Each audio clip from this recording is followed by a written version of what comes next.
5ই আগস্টের আগে তো হেফাজত দাঁড়াইতেও পারে নাই, যেখানে আমরা কথা বলতে পারি নাই, যেখানে আমাদেরকে শত শত মামলা দিয়ে হয়রানি করা হয়েছে। কেউ যদি কথা বলে তাদেরকে গুম করে নেওয়া হয়েছে। আমরা তো বলছি যে কয়েক হাজার মারা গেছে। এখন এটার দায়িত্ব হলো সরকারের। বিগত আওয়ামী লীগ সরকারের আমলে 13 বছর আমরা তদন্ত করতে পারি নাই। আমরা তদন্ত টিম করেছি, আমাদেরকে অত্যাচার জুলুম করা হয়েছে, হয়রানি করা হয়েছে। যেখানে একটা লাশ মারা গেছে, একটা লোক মারা যাওয়ার পর র্যাব, পুলিশ, রাষ্ট্রের, এই দেশের জনগণের ট্যাক্সের পয়সায় বেতন খাওয়া এই কর্মচারীরা লাশ দাফন করতে দেয় নাই। মানুষ বিভিন্ন স্থান থেকে এখানে উপস্থিত হয়েছেন। সিটি কর্পোরেশনের এই যে ময়লার গাড়িতে করে একেবারে এখান থেকে তুলে নিয়ে যাওয়া হয়েছে। আপনারা জানেন যে সিটি কর্পোরেশনের ময়লার স্তূপ যাত্রাবাড়ির কাজলাতে 200-র বেশি সার্ভিস ও ফিচারে লেনদেনের সব বিকাশ অ্যাপে সম্ভব। ওখানে মানুষের হার্টগুড, মাথার খুলি পাওয়া গেছে। জুরাইন কবরস্থানে বেওয়ারিশ লাশ দাফন করা হয়েছে। এই যে আঞ্জুমান মুফিদুল ইসলাম, ওরা অন্যান্য সময় 20-30 জন 40 জন লাশ দাফন করে। ওই মাসে প্রায় 500-র কাছাকাছি ওরা লাশ দাফন করেছে। তাহলে এই বেওয়ারিশ লাশগুলো কোত্থেকে আসলো? এবং আমরা আরও প্রমাণ দিতে চাই যে প্রসিকিউশন যেখানে তদন্ত করেছে, ওনারা লাশ এবং লাশের পরিবার, তাদের কবর যেখানে যেখানে পেয়েছেন তাদেরকে শনাক্ত করেছেন। যে সমস্ত লাশগুলো বেওয়ারিশ দাফন হয়েছে তাদের তো পরিবার, তাদের ঠিকানা তো চিহ্নিত হয় নাই। সুতরাং এইগুলিকে আরও যাচাই বাছাই করে একাধিক আরও এই বেওয়ারিশ লাশ যাদের শুধু নাম আছে কিন্তু কোনো ঠিকানা নাই, এই ঠিকানাগুলো সংগ্রহ করে এবং আমরা চূড়ান্ত পর্যায়ে যেন তালিকা হয়, এই জন্য আমরা সহযোগিতা করছি।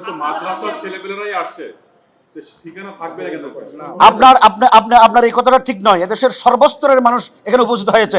যারা শহীদ হয়েছেন, যে মাদ্রাসার ছাত্রের চাইতে সাধারণ মানুষ বেশি।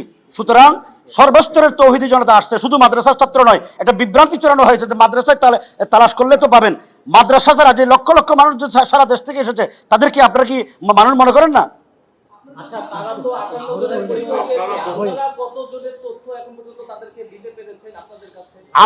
আমরা তো অনেক তথ্য দিয়েছি, কিন্তু তারা যাচাই বাছাই করবে। এটা তো হলো প্রসিকিউশনের কাজ। কতজন দিয়েছে সেটা আমাদের আরো বৃদ্ধি হয়েছে, আমরা সামনে বলবো ইনশাল্লাহ। আমরা তো বলছি যে কয়েক হাজার মারা গেছে। এখন এটার দায়িত্ব হলো সরকারের। বিগত আওয়ামী লীগ সরকারের আমলে 13 বছর আমরা তদন্ত করতে পারি নাই। আমরা তদন্ত টিম করেছি, আমাদেরকে অত্যাচার জুলুম করা হয়েছে, হয়রানি করা হয়েছে। যারা লাশ মারা গেছে, লাশ দাফন করার জন্য সুযোগ দেয় নাই, জানাজা পড়তে সুযোগ দেয় নাই। আপনারা মিডিয়ারা সেগুলি দেখেন না? যেখানে একটা লাশ মারা গেছে, একটা লোক মারা যাওয়ার পর র্যাব, পুলিশ, রাষ্ট্রের, এই দেশের জনগণের ট্যাক্সের পয়সায় বেতন খাওয়া এই কর্মচারীরা লাশ দাফন করতে দেয় নাই। লাশ বাড়িতে যাওয়ার আগে ঘিরে রাখা হয়েছে, আত্মীয় স্বজনকে এসে লাশ দেখতে দেওয়া হয় নাই। এইগুলির কারণে ভীত সন্ত্রস্ত করা হয়েছে। সুতরাং এমন ভয়ভীতি প্রদর্শন করেছে। দেশের বিভিন্ন জায়গায় মামলা হয়েছে, শহীদ পরিবার করেছেন, হেফাজতের পক্ষ থেকে করা হয়েছে। আন্তর্জাতিক অপরাধ ট্রাইব্যুনালে আমরা এই মামলা করেছি। আমরা সর্বোচ্চ এখানে আদালত, এখান থেকে আমরা ন্যায় বিচার চাই। 5ই আগস্টের আগে তো হেফাজত দাঁড়াইতেও পারে নাই, যেখানে আমরা কথা বলতে পারি নাই, যেখানে আমাদেরকে শত শত মামলা দিয়ে হয়রানি করা হয়েছে।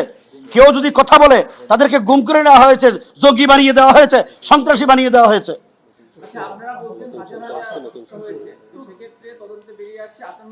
এটা তো সরকার করবে। যে সরকার হত্যা করেছে তাদের কাজ ছিল কয়জন মারা প্রমাণ করা। তারা তো বলছে যে একজনও মারা যায় নাই।